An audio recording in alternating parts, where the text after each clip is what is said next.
بینەرانی خۆشەویست، ئەم نووسراوەیە ڕئیسی سەرۆکی سەرکوت و سێدارە لە ئێران لە سایتی هاوڵاتی وەرگیراوە.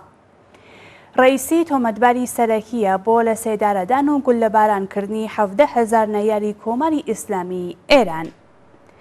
سەرکەوتنی پێشبینیکراوی ئیبراهیم ڕئیسی کە متمانە پێکراوی خومینی و خوێندکاری خامنەیی و یاری وەفاداری قاسم سولەیمانی بووە، سەرنجەکانی بۆ خۆی ڕاکێشاوە و ڕەنگەیەکێک بێت لەو سەرۆکانەی کە زۆرترین تۆمەتی سەرکوت و زیندانیکردن و لە سێدارەدان لە مێژووی کۆماری ئیسلامی ئێراندا بگرێتەوە. ڕئیسی زیاتر لە 40 ساڵ لە هەستیارترین ناوەندە جیاوازەکانی سەر بە دەستگای دادوەری، لێکۆڵینەوە و چاودێری و ئەمنی کۆماری ئیسلامی ئێران بڕیار بەدەست بووە و تۆمەتبار دەکرێت بە سزادان و لە سێدارەدان و گولەبارانکردنی 17,000 نەیاری کۆماری ئیسلامی ئێران لە 40 و چەند ساڵی ڕابردوودا بووە. زۆربەی میدیاکانی جیهان ڕئیسی وەک کەسێکی توندڕۆ و بکوژی زیندانیان ناودەهێنن کە لە لیستی سزاکانی ئەمریکادایە دژی ئێران و میدیا عەرەبیەکان ئەو بەجێگرەوەی خامنەیی و هۆکارێک بۆ پوچەڵکردنەوەی ئەگەری کودتا لە ناوخۆی سیستمی کۆماری ئیسلامی ئێران لە قەڵەم دەدەن. بەدەل لە هەموو هەواڵ و شیکردنەوەکان ڕئیسی لە 18 ساڵیەوە متمانە پێکراوی ڕۆحوڵڵا خومینی دامەزێنەری کۆماری ئیسلامی ئێران بووە، با کەمترین تەمەنەوە هەر بە فەرمانی خومینی لە دامەزراوە دادوەریەکانی ئێراندا جێگیر کراوە و ڕۆڵی بەرچاوی هەبووە لە سەرکوت و لە ناوبردنی نەیارانی کۆماری ئیسلامی ئێران لە ناوخۆی وڵاتەکەدا. لە کاتێکدا ئێران بەهۆی سزاکانی ئەمریکاوە لە قوڵترین قەیرانی دارایی مێژووی خۆیایەتی، بەڵام ڕئیسی دوای سەرکەوتن لە هەڵبژاردنەکان لە یەکەم دیداری تەلەڤیزیۆنیدا ڕایگەیاند ئەگەری ڕێکەوتنی ئێران و ئەمریکا لە ڕۆژهەڵاتی ناوەڕاست لەسەر بەرنامەی موشەکی دوورە لە ڕاستیەوە و ئەو ئامادە نییە چاوی بە سەرۆکی ئەمریکا بکەوێت. لە قەمسەڵەی سەربازیەوە تا ئەبای دادوەری، سید ئیبراهیم ڕئیسولساداتی ناسراو بە ئیبراهیم ڕئیسی لە ساڵی 1960 لە شاری مەشهد لە پارێزگای خۆراسان لە ڕۆژهەڵاتی ئێران لە بنەماڵەیەکی ئاینی ئەو شارە لەدایک بووە. ڕئیسی لە تەمەنی 5 ساڵیەوە باوکی لەدەستدات و دواتر لەگەڵ چوونە خوێندنگەی سەرەتاییەوە سەرقاڵی خوێندن لە بواری ئاینیشی ئەدا دەبێت و زۆربەی پلەکانی خوێندنی ئاینی لە شارەکانی مەشهد و قوم بە پلەی باڵا دەبڕێت. ئیبراهیم ڕئیسی کە لە ساڵی 1979 لەگەڵ ڕووخانی حکوومەتی محەممەد ڕەزا پەهلەوی دوایین پاشای ئێران یەکێک بووە لە ڕێکخەرە سەربازی و ئەمنیە سەرەکیەکانی کۆماری ئیسلامی ئێران، لە تەمەنی 20 ساڵیدا و بە فەرمانی ڕۆحوڵڵا خومینی دەبێتە یاریدەدەری دادوەری داواکاری گشتی لە شاری کەرەجوو، دوای 3 مانگ بە بڕیارێک دەبێتە سەرۆکی داواکاری گشتی لەو شارە. بۆیە لەو سەردەمەوە چیتر ڕئیسی جلوبەرگی سەربازی لەبەر نەکردووە و تەنها بە مێزەرە و ئەباوە دەرکەوتووە. ئەو لە ساڵی 1985 دەبێتە جێگیری سەرۆکی داواکاری گشتی کۆماری ئیسلامی ئێران لە تاران و دواتر لە ساڵی 1987 بە فەرمانی ڕاستەوخۆی خومینی ڕادەسپێدرێت بۆ چارەسەری کێشەکانی دەستگای داد لە پارێزگاکانی کرماشان، لۆڕێستان و سمنان، کە ئەمەش ئاماژە بووە بەوەی کە خومینی تاچە ئاستێک متمانەی با ڕئیسی هەیە. سەرۆکی سەرکوت و سێدارە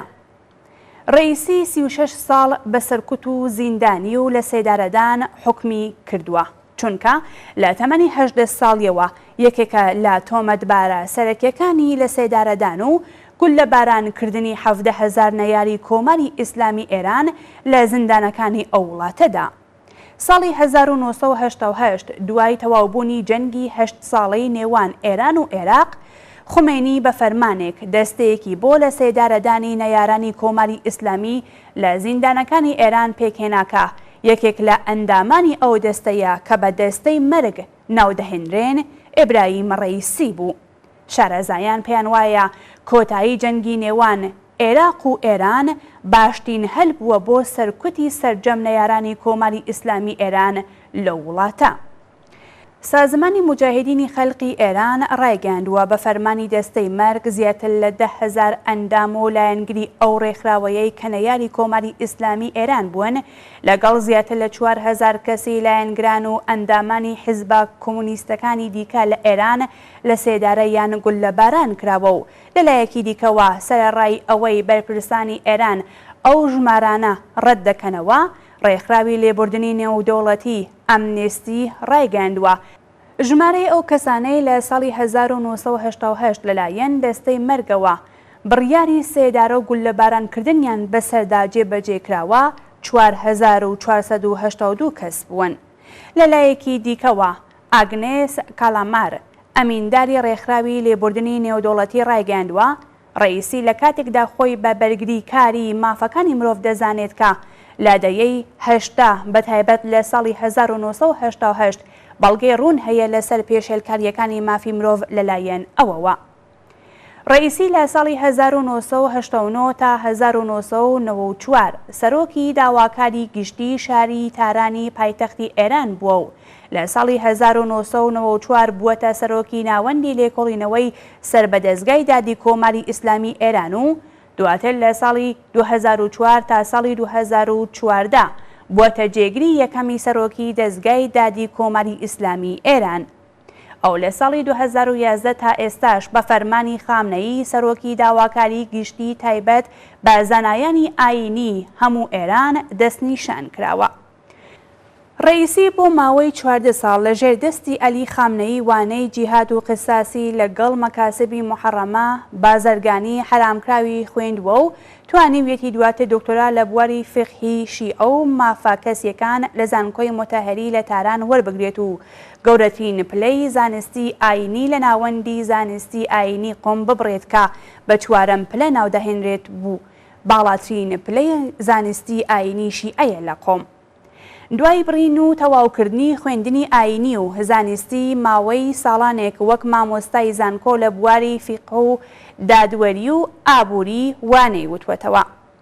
ڕئیسی لە ساڵی 2004 بە بەدەستهێنانی 80 لەسەری دەنگەکانی ئەنجومەنی دەستبژێری ڕێبەری ئەنجومەنی خۆبرەکانی ڕاهبەری وەک نوێنەری پارێزگای خۆراسانی باشوور بووە ئەندامێکی ئەو ئەنجومەنە و لە ئێستادا ئەندامی دەستەی سەرۆکایەتی ئەو ئەنجومەنەیەکە بە یەکێک لە هەستیارترین دامەزراوەکانی کۆماری ئیسلامی ئێران هەژمار دەکرێت. ڕئیسی خاوەنی 6 کتێبە لە بوارەکانی زانستی ئاینی و ئابووری و زۆربەی وتار و نووسینەکانیشی لەسەر ئەو دوو بوارە و پەیوەندی و گرێدراوی ئەو دوو بوارە پێکەوە بووە.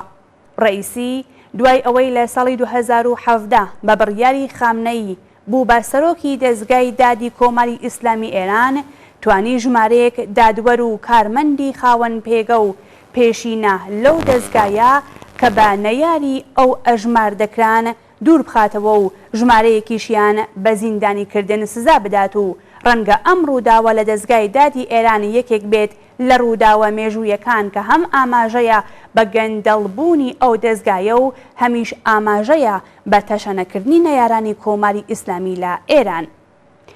ڕئیسی لە ساڵی 2019 لەلایەن وەزارەتی گەنجینەی ئەمریکا بەهۆی پێشێلکاریەکانی مافی مرۆڤەوە خرایە لیستی سزای نێودەوڵەتیەوە و ئەمریکا ڕایگەاند ڕئیسی دەستی لە سەرکوتی نەیارانی ناوخۆ و دەرەوەی کۆماری ئیسلامی ئێراندا هەیە. ڕئیسی داوای خوێنی قاسم سولەیمانی دەکات.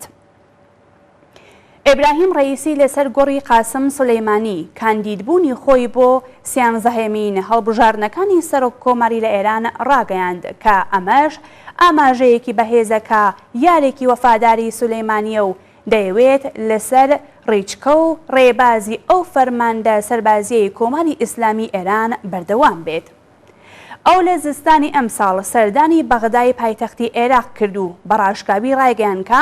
یەکێک لە هۆکارە سەرەکیەکانی گەشتەکەی بۆ بەغدا لێکۆڵینەوەی خێرایە لە دۆسیەی کوشتنی قاسم سولەیمانی بۆ ئەوەی لە نزیکەوە ئاگاداری کارەکانی دەستگای دادوەری عێراق بێت بۆ بە ئەنجام گەیاندنی دۆسیەکە. ئەو گەشتەی ڕئیسی ئاماژە بوو کە وەک یارێکی وەفاداری سولەیمانی دەیەوێت داوای خوێنەکەی لە عێراق و ئەمریکا بکات. خاوەن دەسەڵاتترین کاندید بە فەرمانی خامنەیی لە ساڵی 2016 تا ساڵی 2019 ئیبراهیم ڕەئیسی وەک خاوەنداری مەزارگەی ئیمام ڕەزا لە مەشهەد کە ئیمامی هەشتەمی شیعەکانە دەستنیشان دەکرێت. ئەم مەزارگەیە زیاترین داهاتی ئابووری بۆ کۆمەڵی ئیسلامی ئێران هەیە، چونکە ساڵانە 30 ملیۆن کەس سەردانی ئەو مەزارگەیە دەکەن و بڕەپارەیەک وەک خێر بۆ سندوقەکانی تەرخان دەکەن. بەڵام بەرپرسان ڕایانگەاندووە ئەم مەزارگەیە ڕۆژانە 3 میلیارد تمەن خەرجی هەیەکە دەکاتە 122,000 دلار لە کاتێکدا هێندێک سەرچاوە داهاتی ساڵانەی ئەو مەزارگەیە بە زیاتر لە 15 میلیارد دلار دەخەمڵێنن. ڕەئیسی کە ساڵی 2017 خۆی بۆ دوانزەیەمین هەڵبژاردنەکانی سەرۆک کۆماری کاندید کردبوو لە بەرامبەر حەسەن ڕوحانی شکستی هێنا بە بەدەستهێنانی نزیکەی 16 ملیۆن دەنگ واتە 38 لەسەری دەنگەکان کە دەکاتە زیاترین دەنگی ڕەکابەری دۆڕاو لە مێژووی هەڵبژاردنەکانی سەرۆک کۆماری ئێراندا تۆمار کرد، چونکە پێش ئەو لە هەڵبژاردنەکانی سەرۆک کۆماری ساڵی 2009 میر حوسەین موسەوی سەرۆکی بزوتنەوەی سەوزی سەر بە ڕێفۆرمخوازان لە بەرامبەر مەحموود ئەحمەدی نژاد 13 ملیۆن دەنگی بەدەست هێنا، بەڵام نەیتوانی سەرکەوتن بەدەست بهێنێت. جارێکی دیکە ڕەئیسی بەختی خۆی لە ئەم ساڵدا و لە سیانزەیەمین هەڵبژاردنەکانی سەرۆک کۆماری ساڵی 2021 لە ئێران تاقی کردەوە و بە بەدەستهێنانی 18 ملیۆن دەنگ کە دەکاتە 62% کۆی 28 ملیۆن لە دەنگەکان کورسی سەرۆک کۆماری مەسۆگر کرد.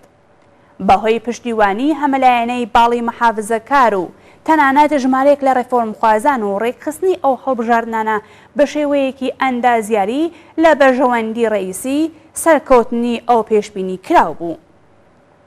هەر لەگەڵ سەرکەوتنی چاوەڕوانکراوی ڕەئیسیدا کیم جونگ ئون سەرۆکی کۆریای باکوور پیرۆزبایی لێکرد و دواتریش سەرۆک و بەرپرسانی ڤەنێزوێلا و ڤیێتنام، کوبا و تورکیا و نەمسا و ئێمارات و قەتەر و سووریا و عێراق پیرۆزباییان لێکرد. شکستی پێشبینیکراوی ڕێفۆرمخوازان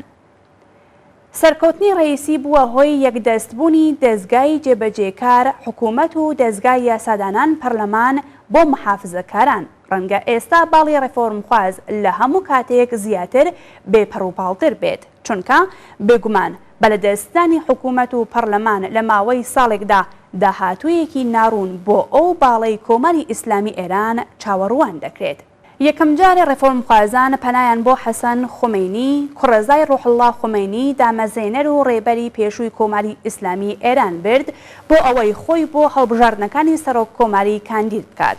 بەڵام ئەو لەژێر کاریگەری دیدارێکی ئەلی خامنەیی لە خۆ کاندیدکردن پاشگەز بووەوە و دواتر ئەو باڵا پەنایان بۆ محەممەد جەواد زەریف وەزیری دەرەوەی ئێران برد کە ئەویش ڕایگەاند کاری دیپلۆماسی و پسپۆڕیەکەکەی بۆ خزمەت بە کۆمەڵی ئیسلامی ئێران لە هەموو شتێک بۆ گرنگترە. بۆیە هێندەی دیکە ڕێفۆرمخوازان بێهیوا بوون. دوای نفریادڕستی ڕێفۆرمخوازان ئێسحاق جەهانگیری جێگیری سەرۆک کۆمار بوو، بەڵام کاندیدبوونی ئەو لەلایەن ئەنجومەنی چاودێری کۆماری ئیسلامی ئێرانەوە ڕەت کرایەوە. بۆیە ئەو باڵی کۆماری ئیسلامی بەدەستێکی بەتاڵەوە بەشداری ئەو پرۆسەیان کرد و ئەنجامەکەشی بەسەرکەوتنی پێشبینیکراوی ڕەئیسی کۆتایی هات. ڕەئیسی خەونی پاکسازی کۆماری ئیسلامی ئێرانی هەیە. مێژووی دەسەڵات و بڕیار بەدەستبوونی ڕەئیسی دەتوانێت ئاماژەیەکی گرنگ بێت بۆ پاکسازی نایارەنی ئێستای کۆماری ئیسلامی ئێران لە ناوخۆی سیستمی کۆماری ئیسلامی ئێراندا و هەموو ئاماژەکان بەدەل لە زۆربەی شیکردنەوەکان ئەوە دەردەخەن کە هێزی ئیداری و یاسایی و ئابووری و سەربازی ڕەئیسی بەکاربهێنرێت بۆ پاکسازی لە سیستمی کۆماری ئیسلامی ئێران بە مەبەستی درێژکردنەوەی تەمەنی دەسەڵاتی ئەو کۆمارە ئیسلامیە لە ئێران و ڕۆژهەڵاتی ناوەڕاست. بە زمانێکی دیکە شێوازی ئەندازیاری سیانزەیەمین هەڵبژاردنەکانی سەرۆک کۆماری لە ئێران و سەرکەوتنی ڕەئیسی بە مەبەستی لە بێژەنگدانی سیستمی کۆماری ئیسلامی ئێران بووە.